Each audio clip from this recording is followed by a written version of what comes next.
सुप्रभात प्यारे दोस्तों। आज हम पढ़ेंगे अध्याय 16 जिसका नाम है पानी की कहानी। इसे लिखा है रामचंद्र तिवारी जी ने। तो इस पाठ में हम आज ये पढ़ेंगे कि कैसे एक छोटी सी पानी की बूंद अपने जीवन चक्र के बारे में लेखक को बड़ी ही रोचक बातें बताती है। और वो बातें क्या हैं तो आप देख लेते हैं। पानी की कहानी पाठ के लेखक रामचंद्र तिवारी हैं। लेखक ने पानी की बूंद का मानवीकरण किया है।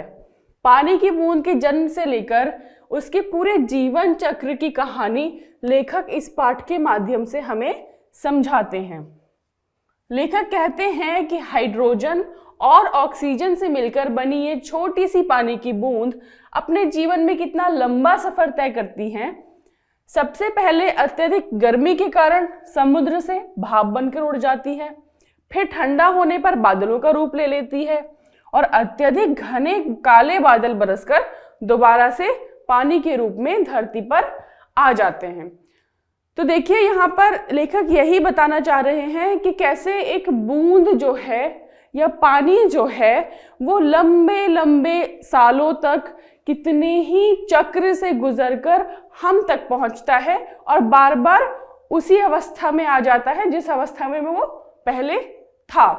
तो सबसे पहले तो इसमें ये बताया गया है कि कैसे एक पानी की बूंद का मानवीकरण लेखक ने किया है।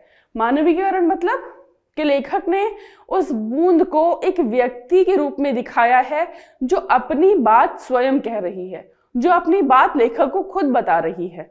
तो आमतौर पर तो पानी बोलता नहीं है। जब पानी बोलने लगा, जब कोई भी ऐसी वस्तु जो निर्जीव है, जिसमें जीवन नहीं है, वो बोलने लगती है लेखक की कल्पना में, तो हम कहते हैं कि मानवीकरण, यानी उसे मानव का दर्जा दे दिया गया या मानव की तरह से उसे देखा गया। तो यहाँ लेखक कह रहे हैं कि हाइड्रोजन और ऑक्सीजन से मिलकर पानी की बूंद बनती है। हाइड्रोजन और ऑक्सीजन दो गैसें हैं, ये एक रासायनिक क्रिया होती है। तो ये हमने अक्सर विज्ञान में पढ़ा ही है।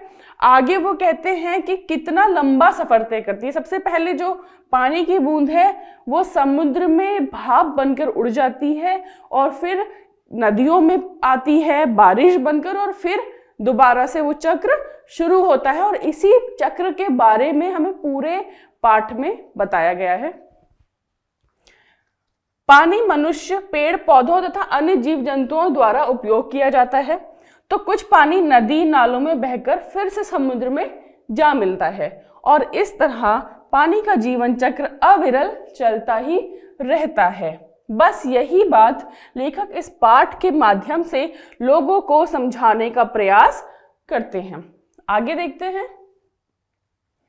कहानी की शुरुआत में लेखक ने लिखा है कि बेर की झाड़ी से मोती सी एक पानी की बूंद उनके हाथ में आ गई और उनकी दृष्टि उस बूंद पर पड़ते ही वह रुक गई।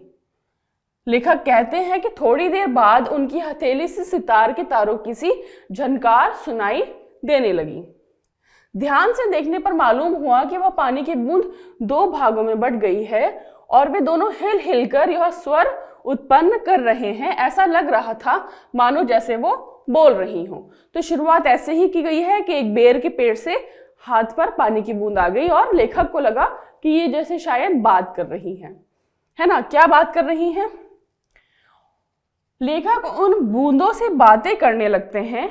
ओस की बूंद अपने बारे में बताती है कि वह लेखक की हथेली पर बेर के पेड़ से आई है और वह लेखक को यह भी बताती है कि बेर के पेड़ की जड़ों से रोए उस जैसी असंख्य छोटी छोटी बूंदों को धरती से खींच लेते हैं और फिर उनका उपयोग कर उन्हें बाहर फेंक देते हैं। तो हमें मालूम है कि पेड़ पौधे सभी पानी की उनको बहुत ज़्यादा ज़रूरत होती है और पानी सींचने का उनका तरीका क्या है? वो अपनी जड़ों से, ये जड़ें जो हैं ज़मीन में मौजूद भूमिगत जल को अपने पास खींचकर पेड़ों को पोषण प्रदान करती हैं या पेड़ों को जीवन इसी पानी से मिलता है। और जब इस पानी का उपयोग हो जाता है तो धीरे धीरे पेड़ से भी ये बूंद वाष्पीकृत होकर या भाप बनकर बाहर उड़ जाती हैं। ठीक है, तो यहाँ यही बताया गया है कि बेर के पेड़ से कैसे वो जमीन से वो बूंद बेर तक आई और आगे देखते हैं कि आगे कहाँ पहुंची वो। पानी की बूंद बेर के पेड़ से अत्यधिक नाराज है। क्यों नाराज है? वह कहती है कि इस पेड़ को इतना बड़ा करने के लिए मेरी जैसी असंख्य बूंदों ने अपनी कुर्बानी दी है। लेखक उसकी बात बड़े ध्यान से सुन रहे थे। उसके बाद बूंद पेड़ की जड़ों द्वारा पानी को खींचा जाना और उनका प्रयोग अपना खाना बनाने के लिए करना और अंत में पेड़ के पत्तों के छोटे छोटे छिद्रों से बाहर निकल आने की कहानी लेखक को बताती है। और साथ में यह भी बताती है कि सूरज ढल जाने के कारण अब वह भाप बनकर उड़ नहीं सकती, इसलिए वह सूरज के आने का इंतजार कर रही है। तो यहाँ यही बात बताई गई है कि कैसे जो बूंद है वो जमीन में कहीं घूम रही थी और वो कहीं पेड़ के जड़ के संपर्क में आई, जड़ ने उसे खींच लिया और कैसे फिर असंख्य बहुत सारे पानी की बूंदें उस पेड़ को जीवन देने के लिए अपना जीवन कुर्बान कर देती हैं। इसी वजह से जो बूंद है वो पेड़ से नाराज है और वो कह रही है कि किसी तरह से मैं जान बचाकर पेड़ में पत्तियों के ऊपर आ गई हूँ, क्योंकि पत्तियों के छोटे छोटे जो छिद्र होते हैं, जो छेद होते हैं, उनसे पानी भाप बनकर उड़ता है। तो वो उड़ नहीं पाई क्योंकि सूरज नहीं था। सूरज की धूप और उसकी गर्मी से पानी भाप बनकर उड़ जाता है, लेकिन क्योंकि रात को सूरज नहीं है तो किसी तरह से वो लेखक के हाथ पर गिर गई है और अब सूरज का इंतजार कर रही है। लेखक उसे आश्वासन देते हैं कि अब वह सुरक्षित है। इसके बाद छोटी सी बूंद लेखक को अपनी उत्पत्ति की कहानी बताती है, यानी कि वो बताती है कि कैसे वो पैदा हुई, दरअसल क्या थी उनकी या उस जैसे हजारों हजार पानी की बूंदों की क्या कहानी रही, वो कैसे पैदा हुई। बूंद कहती है कि जब हमारे पूरे ब्रह्मांड में उथल पुथल हो रही थी, अनेक नए ग्रह और उपग्रह बन रहे थे, यानी ब्रह्मांड की रचना हो रही थी, तब मेरे दो पूर्वज हाइड्रोजन और ऑक्सीजन गैसें सूर्यमंडल में आग के रूप में मौजूद थे और सूर्यमंडल लगातार अपने निश्चित मार्ग पर चक्कर काटता रहता था, है ना। हम जानते हैं कि एक ब्रह्मांड है जिसमें सूर्य है, उसके बाद कई सारे ग्रह हैं और ये आपस में एक ऐसे चक्कर लगाते रहते हैं, ये हम सबको पता है। हमारी पृथ्वी भी सूर्य का चक्कर लगाती है। तो दरअसल ये तब की बात है जब पूरे ही ब्रह्मांड में उथल पुथल थी, यानी कि ब्रह्मांड जो है वो हमेशा से ऐसा कभी नहीं था। वो तो बहुत धीरे धीरे धीरे धीरे एक पूरी प्रक्रिया के तहत ये इतना बड़ा ब्रह्मांड बना है, जिसमें सबसे पहले क्या था, सूरज था, है ना। और क्या था कि हाइड्रोजन, उसे ऐसा ही कह दिया गया कि हाइड्रोजन और ओजन जो है वो बूंद के भाई हैं। तो वो कह रहे कि हाइड्रोजन और ऑक्सीजन गैसें जो थी वो सूर्यमंडल में आग के रूप में मौजूद थी। हम जानते हैं कि आज भी सूरज पर सबसे ज्यादा हाइड्रोजन और हीलियम गैस ही मौजूद है। इसमें जलने की जो क्षमता है, आग बनने की या जलने की क्षमता सबसे ज्यादा होती है।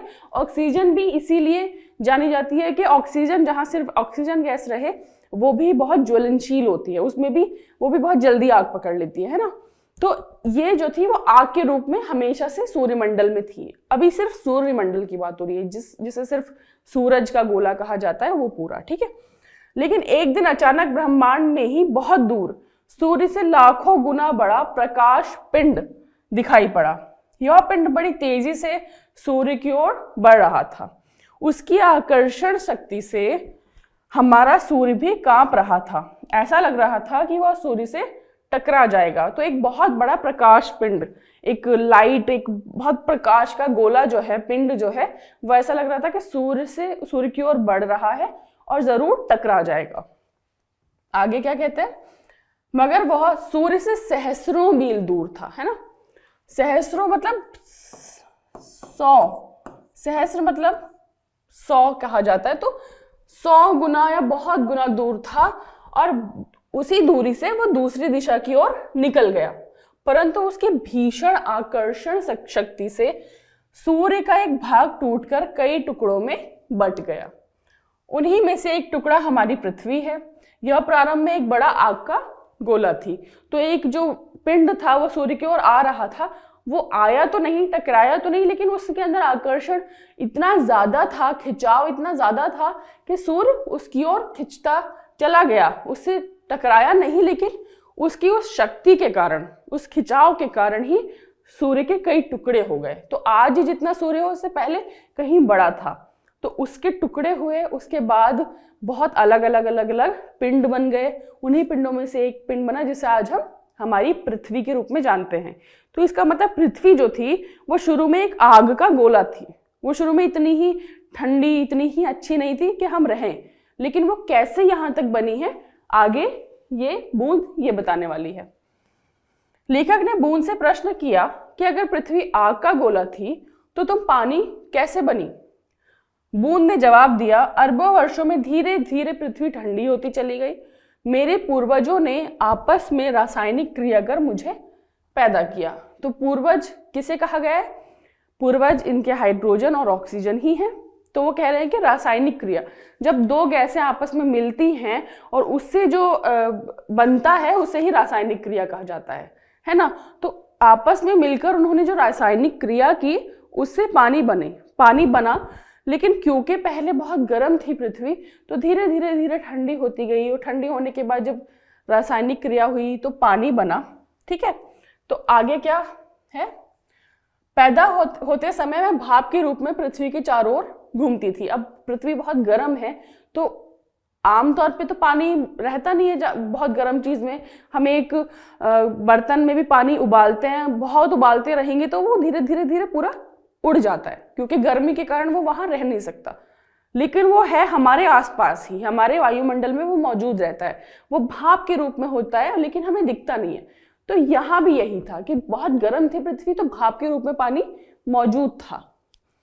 फिर धीरे धीरे ठोस बर्फ में बदल गई। लाखों वर्षों बाद सूर्य की किरणें पड़ने और गर्म जल धारा से मिलने के कारण मैं पानी में परिवर्तित समुद्र में पहुंच गई। तो लाखों वर्षों तक जो पानी है वो बर्फ बना रहा। हमें पता है, हम शीत युग की बात करते हैं, आइस एज की बात करते हैं, तो ये वही आइस एज है जब लाखों सालों तक जो पानी है वो सिर्फ और सिर्फ बर्फ ही रहा। पूरी पृथ्वी पर सिर्फ बर्फ रही। पहले पूरी पृथ्वी पर सिर्फ आग रही, सिर्फ गर्मी रही। फिर पृथ्वी पर शीत युग आ गया, सिर्फ ठंड रही, आइस एज आ गया, सिर्फ बर्फ ही दिखती रही। तो ऐसे बर्फ के रूप में धीरे धीरे धीरे पिघलने के बाद क्या हुआ कि ये समुद्र में पहुंच गई आखिर, बहुत वक्त तक बर्फ बने रहने के बाद, है ना। बूंद कहती है कि नमक से भरे समुद्र में बहुत ही अनोखा नजारा था। अब हम जानते हैं कि समुद्र का पानी खारा होता है, हम उसे पी नहीं सकते। वहां एक से एक अनोखे जीव भरे पड़े थे, जैसे रेंगने वाले घोंगे, जालीदार मछलियां, कई कई मन भारी कछुए और हाथों वाली मछलियां आदि। और समुद्र की अधिक गहराई में जंगल, छोटे ठिंगने व मोटे पत्ते वाले पेड़ भी उगे थे। वहां पर पहाड़ियां, गुफाएं और घाटियां भी थी, जहां आलसी और अंधे अनेक जीव रहते थे। तो देखिए समुद्र का अब नजारा बता रही है। तो हम देखिए इस पाठ के माध्यम से ये भी जान रहे हैं धीरे धीरे कि हमारी जो भौगोलिक संरचना है पृथ्वी की वो कैसे बदली और कैसे कैसे रूप में मौजूद है। तो अब पानी के अंदर का क्या नज़ारा है। समुद्र बहुत बड़ा है, बहुत, हमें पता है कि महासागर हैं, 7 महासागर हैं, हम अक्सर नाम याद करते हैं भूगोल में। तो कितना पानी है और उसके अंदर क्या क्या मौजूद है ये यहाँ बूंद बता रही है। और हमें ऐसा लगता है कि सारे पेड़ पौधे, पहाड़, है ना, घाटियाँ, चट्टानें, ये सब ऊपर मौजूद हैं, लेकिन ऐसा नहीं है। हमारे समुद्र में भी उतनी ही पेड़ पौधे, उतनी ही चट्टानें और घाटियाँ और पर्वत मौजूद हैं जितनी पृथ्वी पर। हम अक्सर कहते हैं ना कि हिमालय ऐसे बना है, पूरा पूरा ये आता है। तो यहाँ जब वो अंत होता है तो नीचे वो समुद्र में भी जाता है। मतलब हिमालय जितना ऊपर है पृथ्वी के उतना ही समुद्र के अंदर भी है ना। तो वो पूरा जो हिमालय है वो समुद्र के अंदर तक जाता है, जो जिसे हम एवरेस्ट भी कहते हैं। तो इस तरह से ये चीजें समुद्र के अंदर भी मौजूद हैं जो बाहर मौजूद हैं। आगे क्या कहती है कि उसमें छोटी छोटी मछलियां हैं, बड़ी मछलियां हैं, हाथों वाली मछलियां। ऑक्टोपस हम जानते हैं कि एक नहीं 8-8 हाथ होते हैं उसके। इसके अलावा चमकने वाली मछलियां, लाइट पैदा करने वाली मछलियां, कितनी ही सारी मछलियां आज हम टीवी पर या कहीं कहीं जरूर ऐसा देखते रहते हैं कि बहुत अलग अलग तरह के जीव जंतु ऊपर जमीन के और उतने ही जमीन के अंदर या समुद्र में मौजूद हैं। ठीक है, आगे देखते हैं। बूंद लेखक को आगे बताती है कि समुद्र के अंदर से बाहर आना भी आसान काम नहीं था। उसने समुद्र से बाहर आने के लिए कई कोशिशें की, कभी चट्टानों में घुसकर बाहर निकलने की कोशिश की, तो कभी धरती के अंदर ही अंदर किसी सुरक्षित जगह से बाहर निकलने की कोशिश। ऐसी तमाम कोशिशों के बाद अंततः ज्वालामुखी के निकट पहुंच गई। तो देखिए, अब हम जिक्र कर रहे हैं ज्वालामुखी का। अभी हमने समुद्र, उससे पहले बर्फ, उससे पहले सूर्य, और अब ज्वालामुखी। तो ज्वालामुखी क्या होता है कि जमीन की एक जगह पर, हमें पता है कि जमीन की कई परतें हैं, है ना। बहुत पहली परतें ठंडी है, फिर उससे अंदर थोड़ी और गर्म, फिर उससे अंदर और गर्म, ऐसे अंदर तक पहुंचेंगे तो बहुत गर्म होती है, उसमें लावा होता है।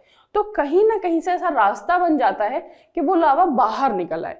तो जो वो रास्ता मिल जाता है वो, और जो फटता है वो लावा, उसे ही हम ज्वालामुखी कहते हैं, है ना। ज्वालामुख यानी कि आग का मुंह, तो जिस जगह से निकले उसे ज्वालामुखी।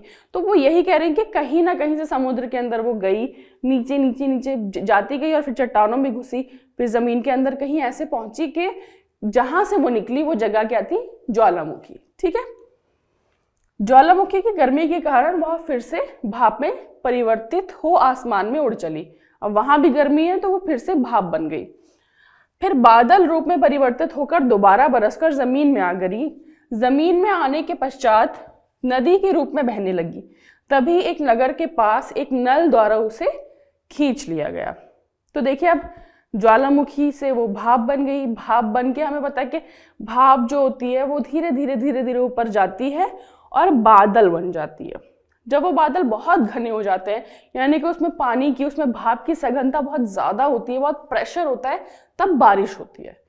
तो बारिश होती है तो वो बारिश कहाँ पहुंचती है, हमारी ही पृथ्वी पर आती है, जिसमें नदियों में पहुंचती है, फिर दोबारा कभी समुद्र में पहुंचती है, तालाबों में, झीलों में पहुंचकर फिर कभी वो हमें पानी के रूप में मौजूद होती है, जो पी सकते हैं, है ना, पिया जाता है। तो नदियों का पानी अक्सर पिया जाता है। और हमें ऐसा लगता है कि पानी भाप बन के या किसी भी तरीके से कहीं चला गया है, लेकिन ऐसा नहीं होता। इस दुनिया में जितना पानी मौजूद था वो हमेशा से उतना ही रहता है, वो चक्र के रूप में चलता रहता है, चलता रहता है। बारिश, भाप बनती है, बारिश होती है, बारिशों की नदियों में पहुंचता है, नदियों से समुद्र में पहुंचता है, समुद्र से फिर भाप बनती है। तो ये चक्र चलता रहता है और पानी इस तरह से उतना ही मौजूद रहता है। लेकिन क्योंकि हम पानी गंदा लगातार करते रहे हैं, क्योंकि हमने अपने जितने भी जल के स्रोत हैं उन्हें साफ नहीं रखा, उन्हें अच्छी तरह से उनकी देखभाल नहीं की, तो वो गंदा होता गया। और इसलिए आज हम कहते हैं कि पानी की बहुत कमी हो गई है। पानी कहीं गया नहीं है, पानी उतना ही है, लेकिन हमने उसका ख्याल नहीं रखा, इसीलिए पानी की कमी होती जा रही है। ठीक है। तो अब अंत में नदी का पानी साफ होकर क्योंकि घरों में जाता है, तो इसी तरह से वो नदी में पहुंची और नदी से नल के द्वारा खींच ली गई। जो हमारे घर में नलों से पानी आता है वो नदी वगैरह से ही आता है। आगे देखते हैं। महीनों तक नलों में घूमने के बाद एक दिन नल के टूटे हिस्से से बाहर निकल आई और बेर के पेड़ के पास अटक गई। अब सुबह होने तक का इंतजार कर रही है ताकि वह दोबारा भाप बन सके। और सूर्योदय होते ही ओस की बूंद धीरे धीरे घटी और देखते देखते ही लेखक की हथेली से गायब हो गई। तो देखिए कैसे महीनों तक नल में घूमी, वो बोर हो गई कि अब कितना नल में घूमूंगी, तो कहीं एक जगह टूटा नल लिखा तो वहां से निकलकर फिर जमीन में पहुंच गई। और जहां वो जमीन में घूमते घूमते आगे पहुंची, उसे बेर का पेड़ की जड़ से खींच लिया गया। तो आज वो उस पत्ते पे मौजूद थी और पत्ते से लेखक के हाथ पे गिर गई। और क्योंकि वो सूरज का इंतजार कर रही थी भाप बन के उड़ने के लिए, तो जैसे ही सूरज आया कहानी खत्म हुई, तब तक सूरज निकल आया। सूरज निकल आया तो वो भाप बनकर उड़ गई। और इस तरह से इस पूरे पाठ में ये चक्र हमें समझ में आ गया कि किन किन भौगोलिक और रासायनिक अवस्थाओं से, किन किन ऐसी चीजों से होकर पानी गुजरता है जिसके बारे में हमें आमतौर पर पता नहीं चलता। हम ग्लास में पानी लेते हैं और पी लेते हैं, हमें नहीं पता कि ग्लास का जो पानी है वो कहाँ कहाँ से घूमकर हमारे पास पहुंचा है। ठीक है, तो आगे शब्दार्थ देख लेते हैं। सांसत, सांसत का क्या अर्थ होता है? कठिनाई में पड़ना या बड़ा कष्ट उठाना। तो बूंद जो थी वो बड़ी ही सांसत में पड़ गई जब उस बेर के पेड़ द्वारा खींच ली गई, तो बड़ी परेशानी में पड़ गई, है ना। वर्णनातीत, वर्णनातीत जिसका वर्णन ना किया जा सके, तो वर्णन से परे हो जो, है ना, वर्णन जिसका इतना मतलब सुंदर चीज हो या इतनी डरावनी चीज हो जिसको हम शब्दों में ना कह सकें, उसे हम क्या कहते हैं, वर्णनातीत। ठीक है, आगे देखिए। अब इस तरह से ये अध्याय यहीं पर समाप्त हो गया है। हमने देखा कि कैसे पानी, एक छोटी सी बूंद का जीवन इतना इतना बड़ा है, और हमें लगता है कि ये तो छोटी सी बूंद है, लेकिन दरअसल वो इतनी लाखों वर्ष पुरानी है, इतनी लाखों करोड़ों वर्ष पुरानी है कि हम सोच भी नहीं सकते। हमें मतलब अंदाजा भी नहीं हो सकता कि वो किन किन जगहों से होकर गुजरी है और आज हमारे ग्लास में या हमारे घर में मौजूद है। तो इस पूरे पाठ में हमने पानी की कहानी पढ़ी, जिसमें जल चक्र मुख्य रूप से हमने पढ़ा। तो मिलते हैं अगले अध्याय में, तब तक के लिए धन्यवाद।